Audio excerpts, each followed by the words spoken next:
ბათუმი ახალგაზრდულ თეატრალურ კვირეულს მასპინძლობს ფესტივალის ფარგლებში. ბათუმში 3 სამსახიობო დასი ჩამოვიდა. ქუთაისიდან, რუსთავიდან და თბილისიდან ჩამოსული მსახიობები წარმოდგენებს საზაფხულო თეატრში 2 დღის განმავლობაში გამართავენ.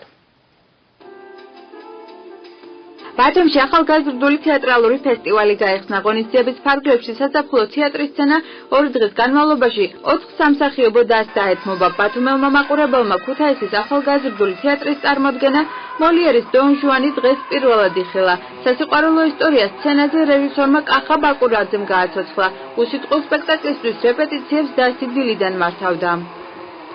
ჩვენ თამაშობთ სპექტაკლს იმ ქალაქში, სადაც თავისუფლად დაიდგა ეს სპექტაკლი, უბრალოდ აქ რეპეტიციები და სპექტაკლი შეიქმნა ბათუმში.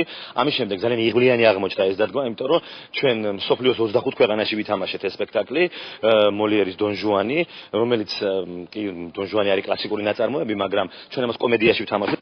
მოლიერის დონ ჟუანი კახა ბაკურაძის რიგით 51 სპექტაკლია. ქუთაისის ახალგაზრდულმა დასმა იგი მსოფლიოს რამდენიმე საერთაშორისო ფესტივალზე წარადგინა. 45 წუთიან წარმოდგენაში 5 ახალგაზრდა მსახიობი თამაშობს. კვირეულის პირველ დღეს მაყურებლის წინაშე ქუთაისის ახალგაზრდულ თეატრთან ერთად თბილისის გრიგოლ რობაქიძის უნივერსიტეტის დასი არტ გრუნტის წარსდგა. მივესალმები მსგავსი ტიპის ღონისძიებების ჩატარებას. თეატრალური კვირეული ტარდება ბათუმში, რაც ძალიან კარგია თეატრალური სამყაროსთვის, ზოგადად ხელოვნების პროპაგანდისთვის და თეატრის პროპაგანდისთვის. ჩემი აზრით, ჭირდება რა თქმა უნდა აქტიურობა და გამოსხლება თეატრალურ სამყაროს, მით უმეტეს მოყვარულ თეატრების დონეზე, ასე ვთქვათ.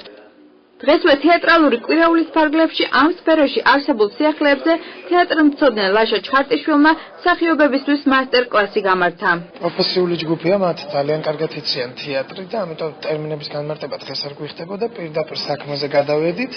ეს იყო თანამედროვე თეატრი და მასში მიმდინარე შემოქმედებითი პროცესები ტექნიკურ პროგრესთან ერთად და რა თქმა უნდა ქართული თეატრის კონტექსტი მსოფლიო თეატრის კონტექსტთან ერთად.